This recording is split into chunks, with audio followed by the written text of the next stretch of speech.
తెలంగాణలో జనసేన ఉంటుంది. మేము పోటీ చేస్తాం.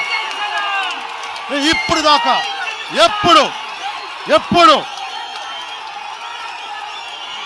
అవసరమైతే తెలంగాణలో తిరుగుతాం. నేనే తిరుగుతా, మేమే తిరుగుతాం.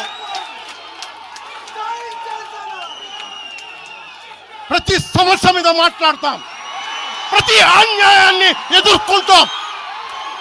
ఏం మాట్లాడతారు మీరు? ఇది తెలంగాణ భారతదేశంలో అంతర్భాగం, మర్చిపోకండి. తెలంగాణ నా దేశం అంతర్భాగం. తెలంగాణ మీరు కూర్చోబెట్టి బెదిరించి రాకూడదు. ఏంటో అవన్నీ భరిస్తాం. చాలా దశాబ్దం పైగా భరించాం. దీనికి చరమాంకం పలుకుతాం మేము. తెలంగాణ ఎవరైతే వ్యతిరేకించారో వాళ్ళందరూ పదవుల్లో కూర్చున్నారు. ఈరోజు కూర్చోబెట్టి తెలంగాణలో ఎవరైతే వ్యతిరేకించారో వాళ్ళు ఎమ్మెల్యేలు అయ్యారు. ఒక్క మాట మాట్లాడలా.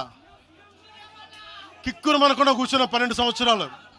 మా నాయకుల్ని పేరు పేరుని అడగండి, ఒక్కొక్కరిని అడగండి, ఇంటర్వ్యూలు తీసుకోండి.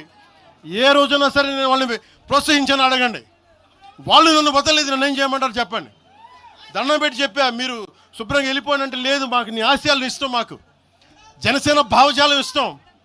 ఉన్న మహేందర్ కానీ, రాజలింగం గారు కానీ, ఉన్న ప్రతి ఒక్కరు పేరు పేరున, శంకర్ కానీ పేరు పేరున ప్రతి తెలంగాణ జిల్లాలో ఉన్న నాయకులందరూ యువరాజు నుంచి ఉండిపోయారు. వాళ్ళు పోలే.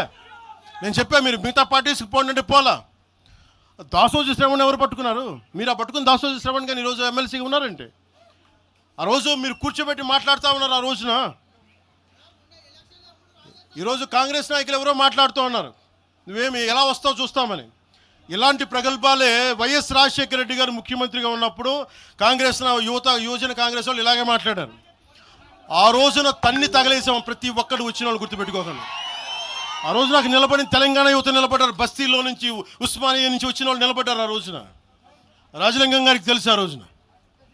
ఆ రోజు కూడా చెప్పారు ఎలా వస్తుంది. నేను చెప్పా, ఇలాగే ఇంటికి వస్తామని బెదిరించి, ఆఫీస్కి వస్తామని బెదిరిస్తే ఇంటి ముందు చైరేసి కూర్చున్నా. నాకు అలాంటి భయాలు లేవు.